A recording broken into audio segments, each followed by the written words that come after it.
تقدیر پر راضی رہنے اور قناعت اختیار کرنے کی اہمیت۔ رسول اللہ صلی اللہ علیہ وسلم نے سیدنا ابو ہریرہ رضی اللہ تعالیٰ عنہ کو ایک موقع پر بہت اہتمام کے ساتھ 5 نصیحتیں فرمائیں۔ ان میں سے دوسری نصیحت یہ تھی، وَارْضَ بِمَا قَسَمَ اللَّهُ لَكَ تَكُنْ أَغْنَى النَّاسِ۔ اللہ تعالیٰ نے جو کچھ تمہارے لیے مقدر فرمایا ہے اس پر راضی رہو، تم لوگوں میں سب سے بڑے غنی ہو جاؤ گے۔ لالچ ایسی بیماری ہے کہ اگر اللہ تعالیٰ اسے محفوظ نہ رکھے تو یہ انسان کو کہیں کا نہیں چھوڑتی۔ دولت کے انبار جمع کرنے کے باوجود مزید کی تمنا انسان کو بےتاب رکھتی ہے۔ سیدنا عبداللہ ابن عباس رضی اللہ عنہما سے روایت ہے کہ سید انسجاں صلی اللہ علیہ وسلم نے فرمایا، لو کان لابن آدم وادیان من مال لابتغى ثالثا ولا يملأ جوف ابن آدم الا التراب ويتوب الله على من تاب۔ یعنی اگر ابن آدم کے پاس مال کی 2 وادیاں ہوں تو وہ تیسری کی خواہش کرے گا، یعنی لالچ کبھی بھی ختم نہیں ہوگا اور انسان کا پیٹ قبر کی مٹی ہی بھر سکتی ہے، تاہم جو توبہ کرے اللہ تعالیٰ اس پر کرم فرماتا ہے۔ اس کے برعکس اگر توفیق الہی سے قناعت نصیب ہو جائے، جائز طریقے سے کوشش کے بعد جتنا مل جائے اس پر راضی رہنے کی سعادت مل جائے تو انسان خالی ہاتھ ہونے کے باوجود نہایت پرسکون رہتا ہے۔ چنانچہ لالچی حقیقت میں محتاج اور غریب ہی رہتا ہے، جبکہ قناعت والا حقیقت میں بڑا غنی یعنی دل کا مالدار ہو جاتا ہے۔ قناعت کی دعا۔ ہجرت کے 9ویں سال یمن کے قبیلہ تجیب کا 13 افراد پر مشتمل ایک وفد اپنی قوم کی نمائندگی کرتے ہوئے رسول اللہ صلی اللہ علیہ وسلم کی بارگاہ میں حاضر ہوا۔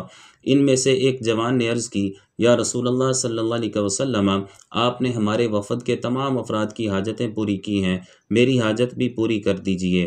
آپ صلی اللہ علیہ وسلم نے پوچھا، وما حاجتک، تمہاری کیا حاجت ہے؟ اس نے کہا، تسأل اللہ ان یغفر لی ویرحمنی ویجعل غنایا فی قلبی، یعنی میرے لیے 3 دعائیں کر دیجئے، اللہ تعالیٰ مجھے بخش دے، مالک کریم مجھ پر رحمت فرمائے، رب ذوالجلال میرے دل کو غنی کر دے، یعنی دل کو دنیا کے لالچ سے پاک کر دے اور قناعت عطا فرمائے۔ چنانچہ نبی کریم صلی اللہ علیہ وسلم نے دعا فرمائی، اللہم اغفر لہ وارحمہ واجعل غناہ فی قلبہ، الہی اسے بخش دے اور اس پر رحمت فرما اور اس کے دل کو غنی فرما دے۔